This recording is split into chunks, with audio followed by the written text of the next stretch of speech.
Penina. A little bit about myself. Well, my name is Hemi. I grew up out in Mangry.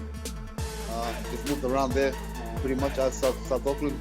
And then, yeah, when I started boxing, I moved out, made my way out east, and I've been hiding there ever since. Yeah, I'm just boxing now, and that's what I'm doing currently. Hopefully, I can do it forever. I was born in Auckland, New Zealand. I think I would have been a different breed if I was born in the islands. I would have been a little bit more different if I was in the islands. I got into fighting through just watching David Tua a lot, like growing up. I've always thought about it, but I never knew anyone that did it, or like was at a like fighting gyms that I could like go under or go through. And then I found out about David Tua's gym being in Onehanga, where the Just Smart area is back. So for a whole week, I went over there to try and see him, and I missed him every day of the week. I missed him. I got there and they were like, "Oh, David Tua just left." Blah blah blah. Oh, David Tua was here just earlier. He's come. He won't be back till later. Like things like that. And then my uncle was like, "Oh, yo, he heard about me going to David Tua's gym on that week, and he's like, "Oh, you want to get into fighting?" I didn't know my uncle knew anything about it, and he's like, "Yeah, I know someone that's like I grew up with. He's pretty like well known, but he was a kickboxer." And I was like, "Okay." And then he called him. He got me to talk with him, and we went and met him over in Balmoral in Sandringham, and that's where I met Lolo Heimuli. So, and then from there, I kind of learned all the basics like the jab too. So pretty much my uncle kind of took me through the Lolo. They were good friends growing up, apparently. And then, yeah, from there, that's how I got into the sport.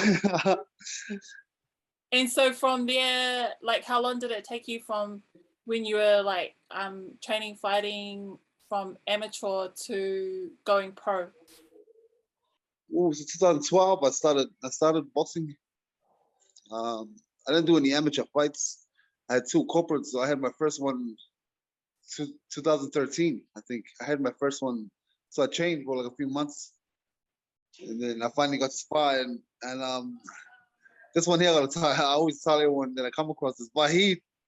You know, he's out there. And Vahid was one of the first guys to beat me up. And I kind of enjoyed that, like, because I thought it was badass, like being on the street, like swinging. And then with him, I was swinging, missing, and I go uppercut, swing, miss, uppercut, and then I was bleeding all over the place. I was like, wow, this guy must be bad, like, you know what I mean? And from there, I wanted to kind of learn a bit more. And then, yeah, a few months later, I had my first corporate fight. I think I had another one on the same year, and then I went pro 2014. I think the time I met you was 2015, and you were training for the Super 8, and that was when you and that was when you were training for the NZNBF title. Yes, it was. I think it was. It was like later that year, right? It was like around late 2015. Yeah. And so because after that was when you broke your hand, eh? I broke my hand before that. Carlos's elbows, like both hands, like I don't know how that happens. Like we broke one hand like 1 week, and then the next week I hit the other elbow, and then so from there I kind of learned to throw like body shots without hitting the elbows. Afterwards, I finally decided, because I don't like surgery, so I don't like going under the knife, or just the thought of it scary. Then I finally decided to do it. Like, yeah, why not? And then one hand I went and did like surgically. The other hand I went and fixed like island style. Just had an older woman. She was Tongan. Just kind of pulled the bone and all this little stuff back, and then yeah. So this here was natural, and this one here is surgery. The surgery. You see, it's got a scar. So, but then they both feel the same afterwards. Yeah, they both feel the same pretty much. Yeah, because I remember that you had like a bit of a layoff. You didn't fight for a while. Yeah. So then what was your motivation to get back into it again? I don't know. It was kind of demotivating. Like, not just the hands, and then we had other stuff as well that was going on like at the same time. But just I don't know, fighting is just even boxing like just I don't know, it's something that we always want to do. I guess it's like a musician or any other person like that really enjoys what they do. They can't leave it. Like you know what I mean? Like if a pianist guy broke his fingers, he can't. He's always want to go back. So it's kind of like me. I always wanted to go back, and even now I still enjoy it. Like I really enjoy like boxing, fighting, learning about like just the arts, learning of like martial arts, combats, like anything to do with striking, and it's good fun. Because then you spent quite a bit of time in the States, eh? Like when you came back from all that.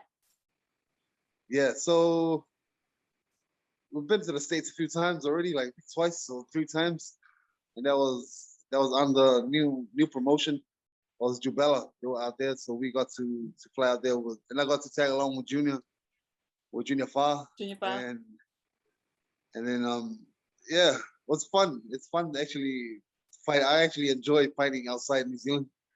Like it just feels more like conqueror-ish feeling. It feels good. Like I enjoy it. So the last time I saw you fight was when you knocked out Julius, and that was on the Long, yes. Yeah, that was on the undercard of Junior and Joseph. How did it feel to get that win? Yo, the win, because we trained for like a whole year prior to that. Like was because the fight was supposed to be in December or something. Yeah, so we just trained throughout the whole year, 2020. And then we got to December. I think there's some injuries with the main card. And then so they moved it to Feb. And then yeah, I got to fight Julius Long. It was just good fun. I knew it was gonna be different. Like the first time, when you come across someone the first time, then they kind of have a similar. They do the same thing on the second fight.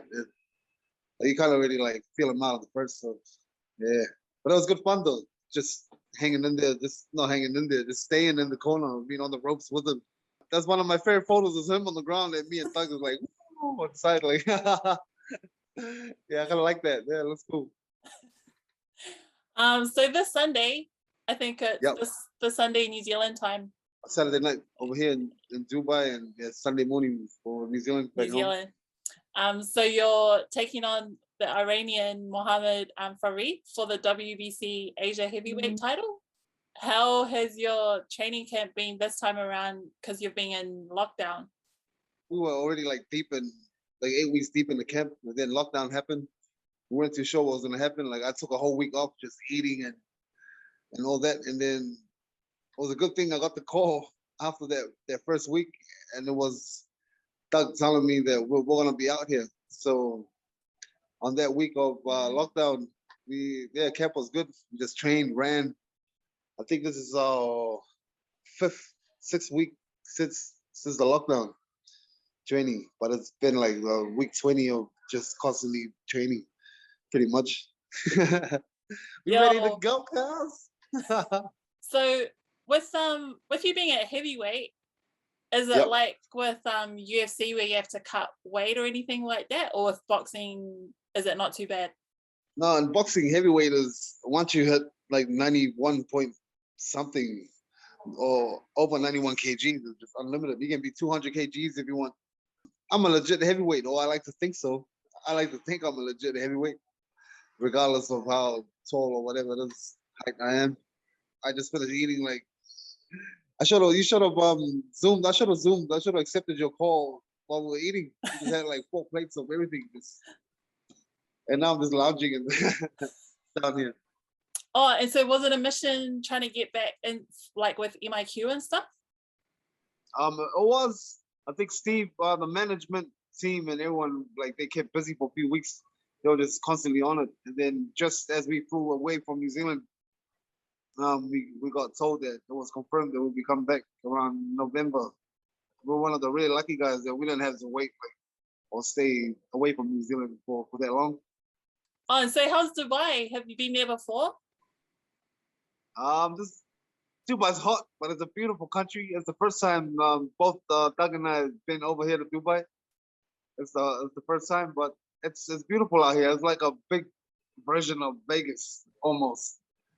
Yeah, but it's hot and it's the humidity here is like real high.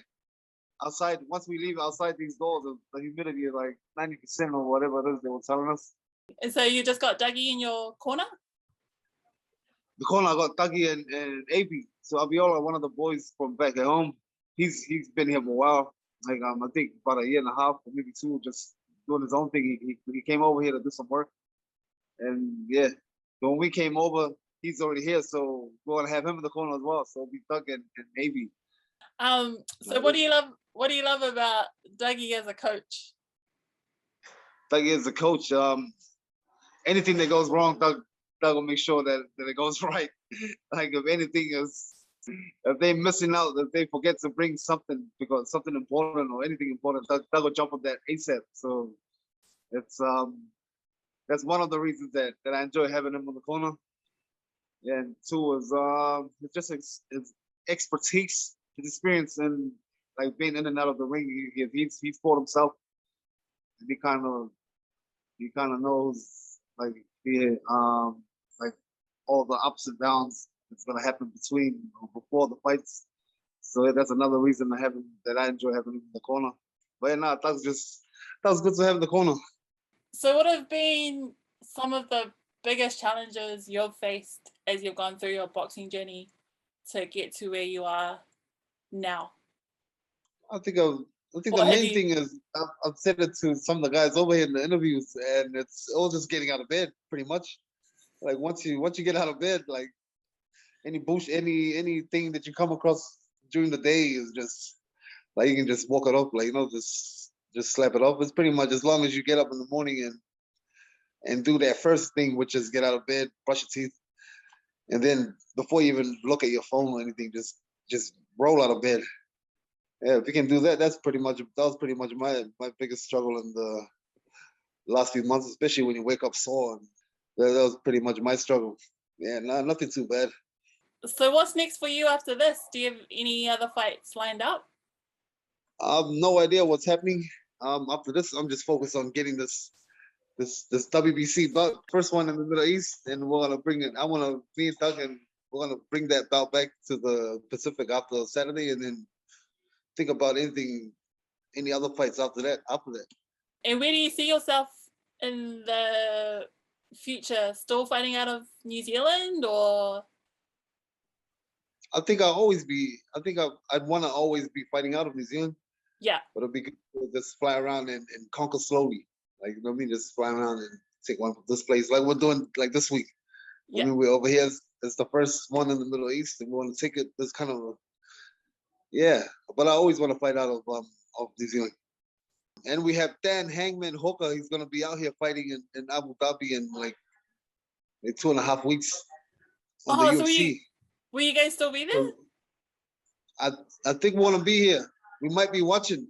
Actually, we might be going to watch. Yeah, but then Hooker will be over here doing this thing, and they want to get to watch it. And yeah, just a lot of love in that back to New Zealand and everyone back at home. Shout out to everybody back home.